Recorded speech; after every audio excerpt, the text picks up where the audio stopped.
Sí, efectivamente, estamos retrocediendo de procesos de justicia transicional, de justicia que implicaba la transformación de la respuesta o la presencia del Estado en territorios, en comunidades, pues que han sufrido el abandono del Estado, pues que tenía que estar presente precisamente para garantizar derechos. Lejos de ello, Ujú. la forma que ha tenido los distintos gobiernos en el momento de graves violaciones de derechos humanos del conflicto armado, hablamos del 80 al 2000, gobiernos que luchaban la, eh, la subversión, ¿no? A través de la violación de derechos humanos de comunidades que estaban desarmadas. Y esto es Ujú. importante precisarlo. Se dice que se justifican violaciones sexuales a mujeres, torturas, desapariciones, ejecuciones extrajudiciales, eh, porque pues se trataba de una lucha antisubversiva. Y en realidad tenemos a víctimas, familiares de víctimas que llevan 4 décadas buscando justicia y reparación integral, que eran parte de una ciudadanía, de una población civil, no estaban levantados en armas, no tenían por qué padecer todos estos flagelos de parte del Estado, ¿no?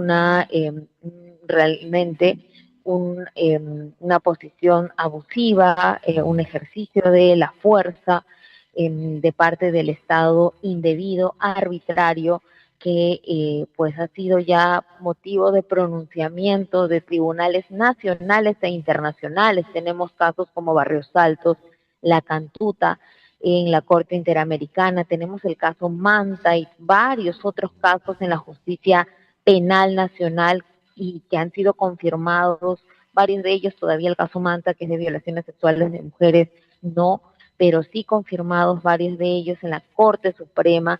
El Tribunal Constitucional se ha pronunciado también acerca de que estos hechos han ocurrido, están debidamente probados y en ese sentido el renunciar a la obligación del Estado de garantizar que esta justicia nos dé las lecciones necesarias para seguir construyendo un futuro mejor sobre la base de verdad, memoria histórica y respeto y garantía de derechos, pues es algo que va quedando cada vez más lejano, ¿no? Sí, claro, doctora Entonces, Silva, cuando usted menciona responsabilidad del Estado, y en eso creo que estamos plenamente de acuerdo, pero entendemos que con todos estos ilícitos que se han perpetrado, describe la vigencia y aplicación también del derecho penal.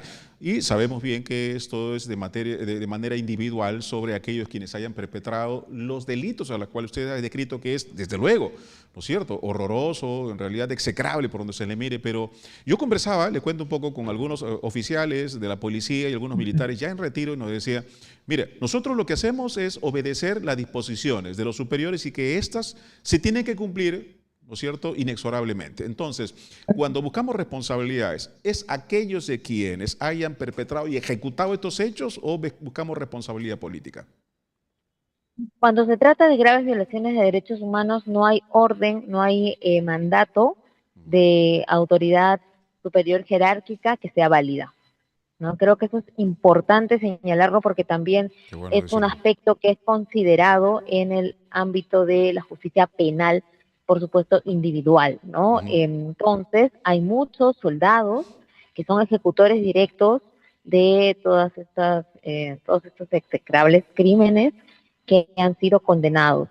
A su vez, también los autores mediatos, quienes son jefes de base, quienes son toda la línea de mando, ¿no? La cadena de mando que tiene todo aparato estatal en el marco de, en este caso, Fuerzas Armadas, Fuerzas Policiales, ¿no? Entonces, hablamos de graves violaciones de derechos humanos que han sido probadas en juicios o que están en proceso o en investigaciones, ¿no? Luego de muchas décadas de búsqueda de justicia de víctimas y sus familiares.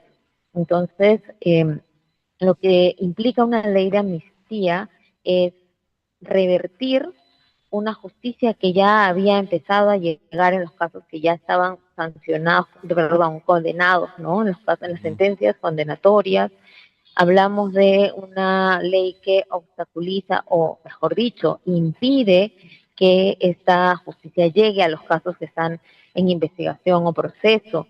Y esto es algo que ya ha sido prohibido expresamente por todas las obligaciones internacionales a las que el Estado peruano se ha comprometido, se ha obligado de manera soberana, ¿no? Entonces, cuando hablamos de estos hechos, hablamos de crímenes que tienen un impacto contra la humanidad. Así es. Esto es algo, cuando hablamos de una ley de amnistía, no hablamos de una ley que les afecte a, como se dice y se señala, a terroristas, deshumanizándoles, por supuesto, ¿no? Que se aplique a los familiares de personas distantes, personas que no sabemos de repente sus nombres, y ahí me dirijo a la ciudadanía, ¿no? Estamos hablando de una ley de amnistía que nos afecta a todas, todos en la sociedad, y esto es porque se está validando, se está legitimando y reforzando una manera de enfrentar la criminalidad en ese momento, lo que se identificaba como la subversión, como el terrorismo, y en ese momento será la criminalidad, la inseguridad ciudadana, ¿no? Y se está validando entonces formas en las que nos pueden afectar a cualquiera de nosotros. Entonces creo que es importante también reconocer que la justicia que han alcanzado estas víctimas en los casos que ya están con sentencia condenatoria les da una lección y les comunica a las Fuerzas Armadas, a las Fuerzas Policiales, que nunca más podrán eh, pues enfrentar la criminalidad violando derechos de personas inocentes.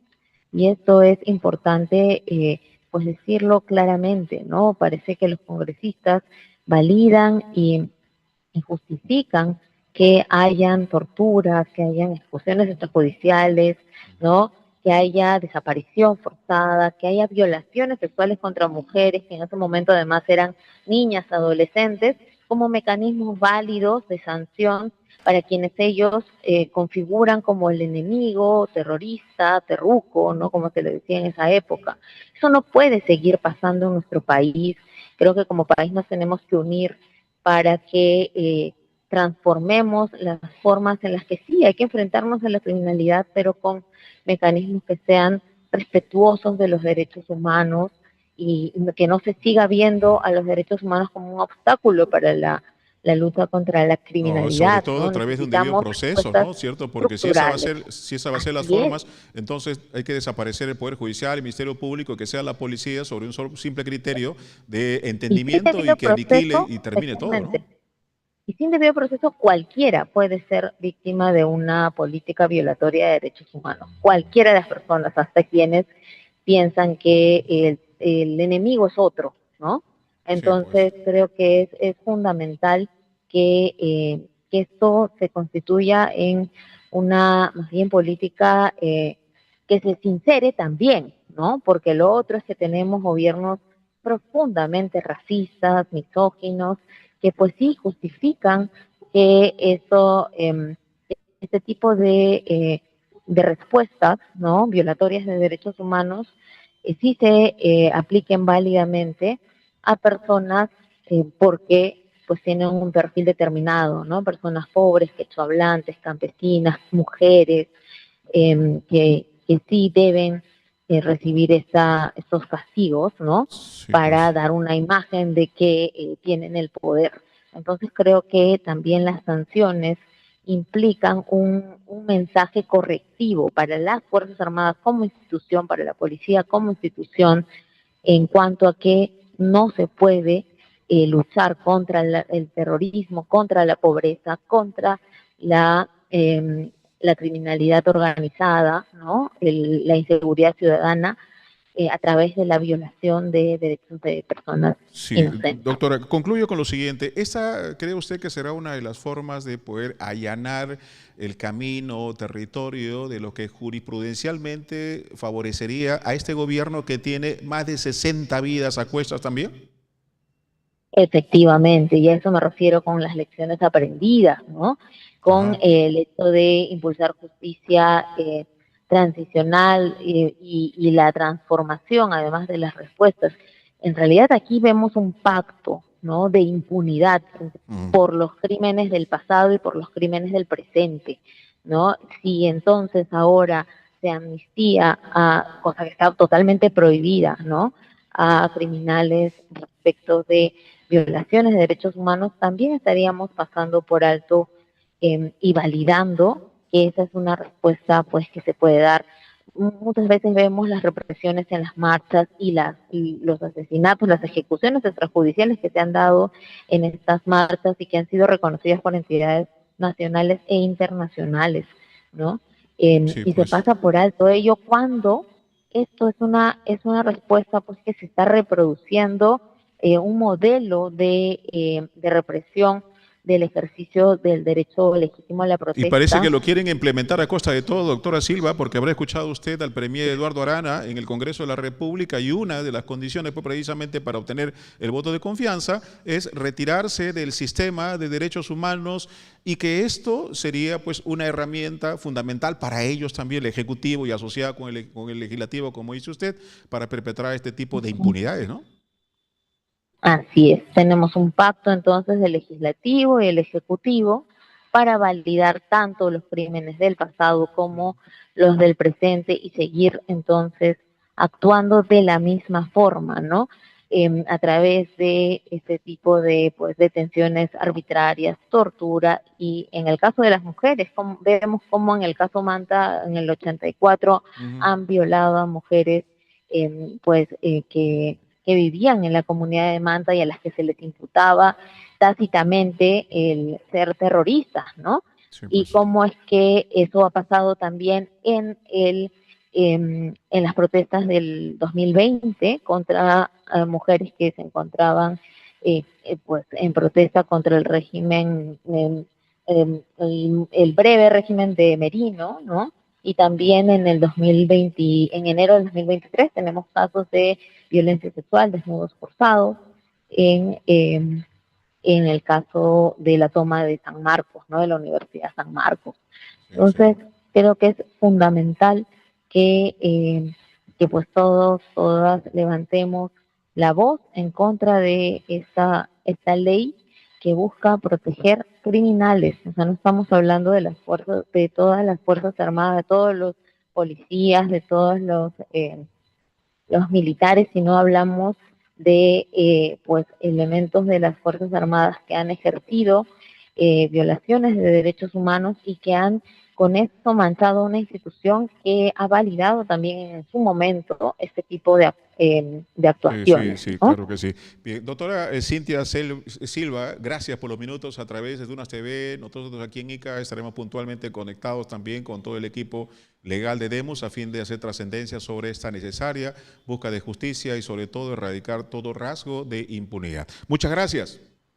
Muchas gracias también.